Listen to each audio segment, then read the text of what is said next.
Iran अपने परमाणु कार्यक्रम और हाईली एनरिच्ड यूरेनियम पर पूरी तरह समझौता करने को तैयार नहीं है।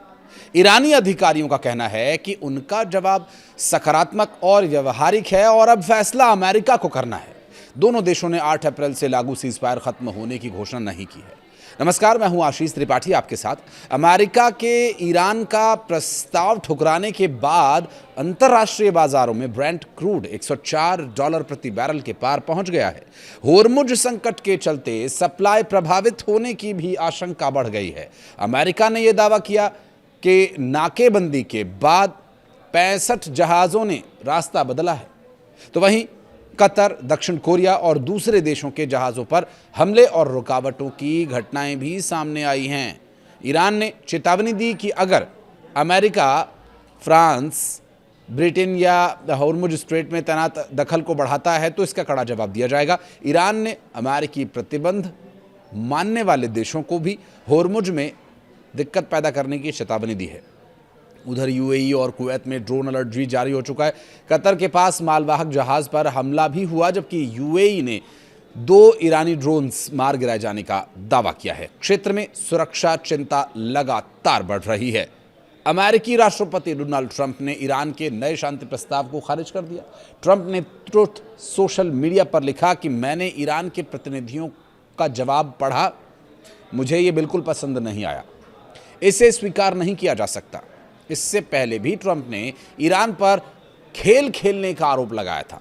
ईरानी सरकारी मीडिया के मुताबिक तेहरान ने रविवार को पाकिस्तान के जरिए अमेरिका को अपना नया प्रस्ताव भेजा।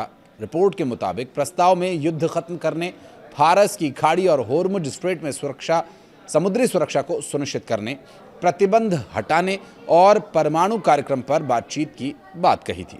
अमेरिका ने इस हफ्ते ईरान को 14 सूत्रीय प्रस्ताव भेजा था। इसके तहत ईरान को कम से कम 12 साल तक यूरेनियम संवर्धन रोकना होगा और अपने पास मौजूद करीब 440 किलो 60% एनरिच्ड यूरेनियम अमेरिका को सौंपना होगा और इसके बदले अमेरिका प्रतिबंधों में ढील देगा। फ्रीज की गई ईरान की अरबों की संपत्तियां छोड़ेगा। साथ ही ईरानी बंदरगाहों पर लगी नौसैनिक नाकेबंदियों को हटाया जाएगा। ये यूरेनियम को लेकर इतनी खींचतान क्यों मची हुई है? चलिए समझने की कोशिश करते हैं कि आखिर यूरेनियम करता क्या है।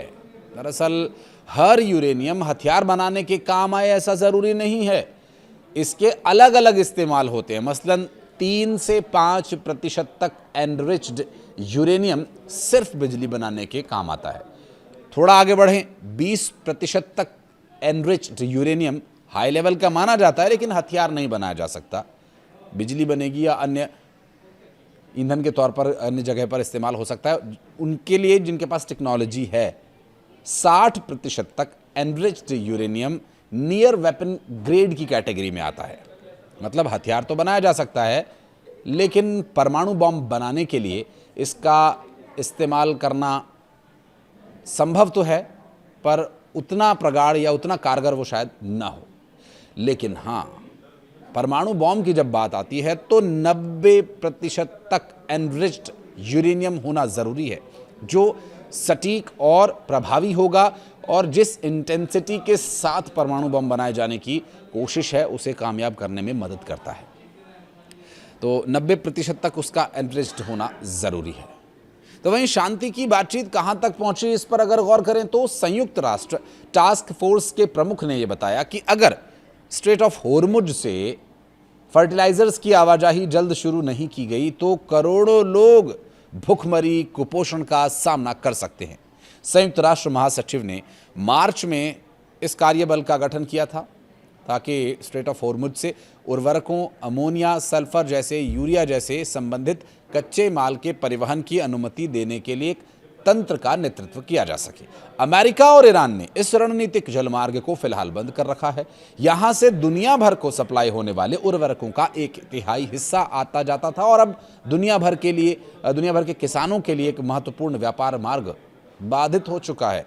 संयुक्त राष्ट्र परियोजना सेवा कार्यालय के कार्यकारी निदेशक और टास्क फोर्स के प्रमुख जॉर्ज मोरेरा दा सिल्वा कई हफ्तों से संघर्षरत पक्षों को, कुछ जहाज़ों को भी गुजरने देने की अनुमति देने के लिए मनाने का प्रयास कर रहे हैं। और उन्होंने इस तंत्र के समर्थन में संयुक्त राष्ट्र सदस्य देशों का सहयोग जुटाने के लिए 100 से अधिक देशों के प्रमुखों से मुलाकात भी की। इस बीच इजरायली प्रधानमंत्री बेंजामिन नेतन्याहू ने यह घोषणा की है कि ईरान के खिलाफ सैन्य अभियान अभी समाप्त नहीं हुआ है, क्योंकि तेहरान के परमाणु कार्यक्रम से खतरा अभी भी बना हुआ है। इजरायल ने यह भी पुष्टि की कि वह मध्य पूर्व में उच्च स्तर की युद्ध तत्परता बनाए रखेगा और कई अंतर्राष्ट्रीय मीडिया आउटलेट्स के द्वारा उद्धृत सूत्रों के अनुसार फारस की खाड़ी के आसपास सुरक्षा स्थिति जटिल बनी हुई है और हाल ही के दिनों में कुवैत, संयुक्त अरब अमीरात और कतर को निशाना बनाकर ड्रोन हमलों की एक श्रृंखला हुई है। रणनीतिक जहाजरानी मार्गों के पास एक मालवाहक जहाज में आग भी लग गई, जिससे वैश्विक तेल और गैस परिवहन में संभावित व्यवधान की आशंका बढ़ गई है।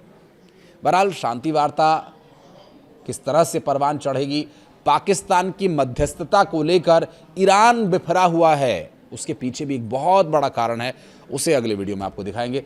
इस वर्तमान परिस्थिति को लेकर कुछ कहना चाहें तो कमेंट सेक्शन में जरूर बताइएगा। इस वीडियो को यहां तक देखने के लिए बहुत बहुत धन्यवाद।